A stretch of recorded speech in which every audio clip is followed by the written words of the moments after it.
Hi, welcome back to the Sunday episodes of Stories at Work, episodes where I've been telling you stories to help you build your story bank. Today's story is from World War II, the date 11th and 12th of November 1940. This is about a battle called the Battle of Taranto. The battle took place before the United States had entered the World War II. In June of 1940, the French had surrendered, leaving the British Empire alone in its fight against Germany, Italy, and Japan.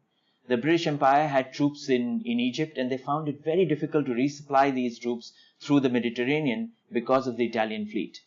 The Italians were very sure that their fleet, which was supposedly safely harbored in what was called the Bay of Taranto, was very safe. It was really tucked away in that little heel in the southeast of Italy. If you remember the map, it's like a boot, right? Tucked in the heel was the fleet. And there was also the prevalent belief that this fleet was definitely safe from any attack, because if a ship came to attack them, they would spot them from far away. If airplanes came, the only way they could fight a fleet is to drop torpedoes.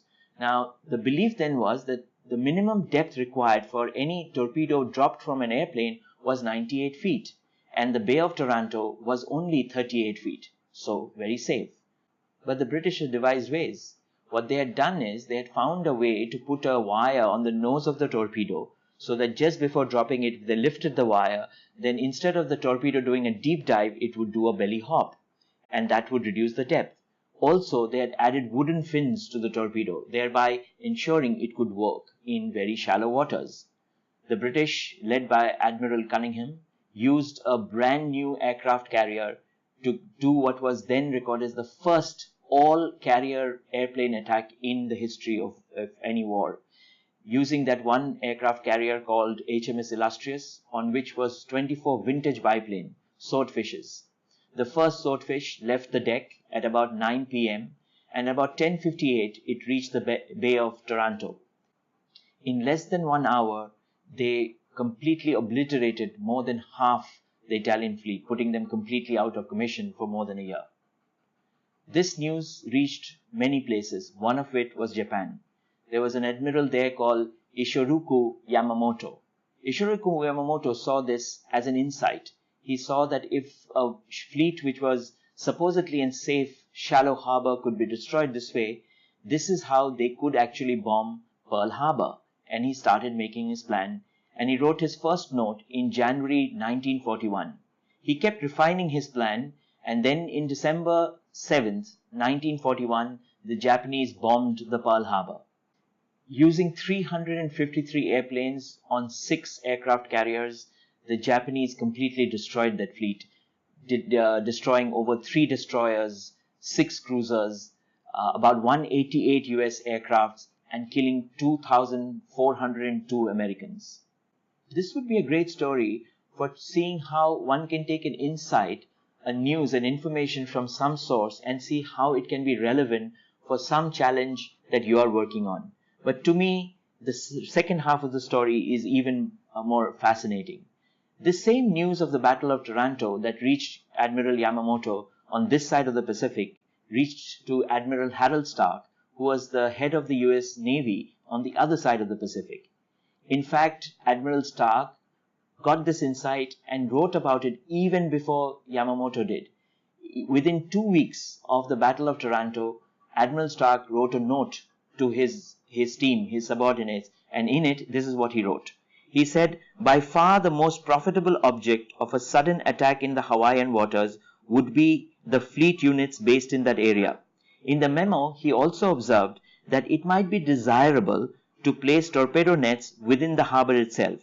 Later, in January of 1941, this is before Yamamoto even wrote and submitted his first note, he actually sent a warning to the US government, to his boss, Frank Knox, who was the US Secretary for the Navy. And in it, he wrote that if war finally happens with Japan, it is believed easily possible that hostilities would be initiated by a surprise attack upon the fleet at the naval base at Pearl Harbor. 2 opposing armies, 2 opposing admirals, 2 opposing points of view on the 2 sides of the Pacific. Then what happened? While the Japanese went on to create this plan, sharpen it, and deliver the blow, the Americans did nothing about it. And why was that? Wasn't Admiral Stark informing people? Of course he did. He wrote those warning memos.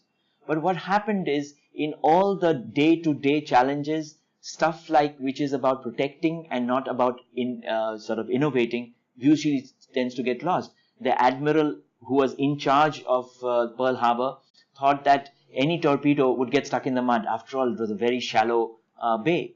Also, when you put torpedo nets, there's huge issues of any drills or any ships that has to go in and out of the harbor because you need to take off the nets.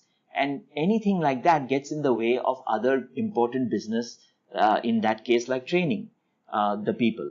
Now, where in business can you use the story?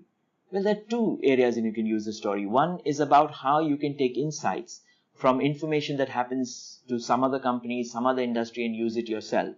But to me, the more powerful or the more important thing is to know that just insights are not good enough.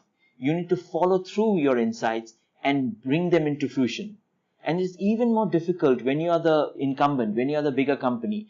For a startup, you get an insight, you want to fight on it and go and harm someone big. When you're the big guy, insights is the of protection is the more boring insights.